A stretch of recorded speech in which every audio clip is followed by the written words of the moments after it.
I was just about to stop writing and fix lunch when Mattie burst in. "Miss Lord," she gasped. "Mattie, please call me Dee," I said. "Miss D, come quick." "Whatever is the matter?" "There's a man in the sanctuary." "That's okay. Just tell him that Reverend Lord will be back around 2 this afternoon. He's doing rounds at the hospital. Ask him to return then," I said, and went back to my laptop. "The thing is, Miss D, this man, well, he's sort of dead." I stared at Mattie to make sure I wasn't the butt of a joke.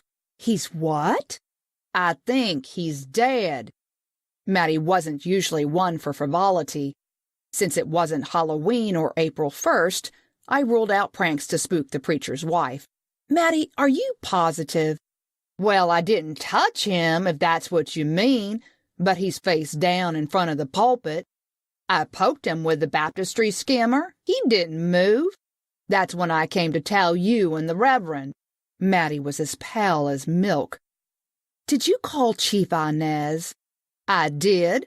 Our Chitwood answered the telephone.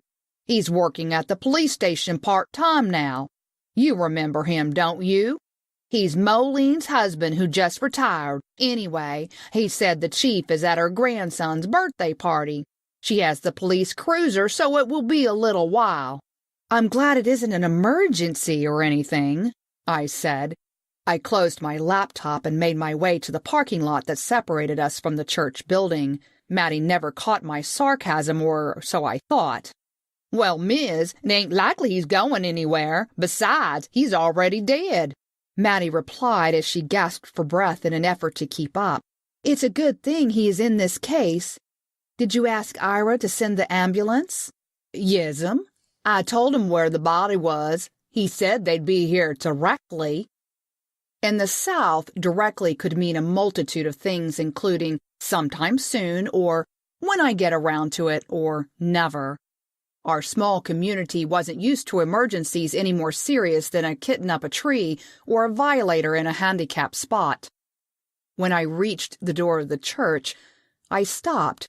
"Just what are you doing, Delilah? You aren't a medical person. How can you help?" I had no answer, but I pulled out my notepad and continued into the building. With Mattie tagging along behind me, I followed muddy footprints down the aisle carpet to the altar railing. The victim lay below the pulpit, underneath a carved wooden cross. His hands were outstretched, as though to break his fall. He was wearing a gold wedding band on his left hand. There appeared to be blood on his cheek, but I couldn't see the rest of his face.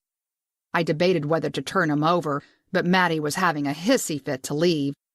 The man's clothes were good quality. His shoes were leather loafers with a bit of mud on the heel. The lighting in here was poor. Why didn't I turn on the lights?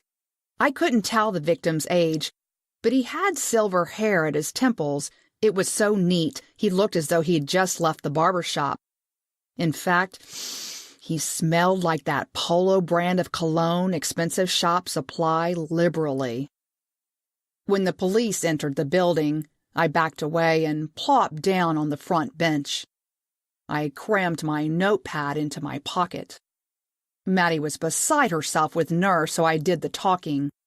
"Miss Lord, D, did you discover the body?" Chief Inez Hanover said as her second in charge took notes. "No, Mattie did. Tell him, Mattie." Like a miracle, Mattie's nervousness disappeared, and she wouldn't shut up. She strutted and pointed and described with way too many words a very small scenario. When she had satisfactorily covered everything twice, Chief Hanover shushed her and turned back to me.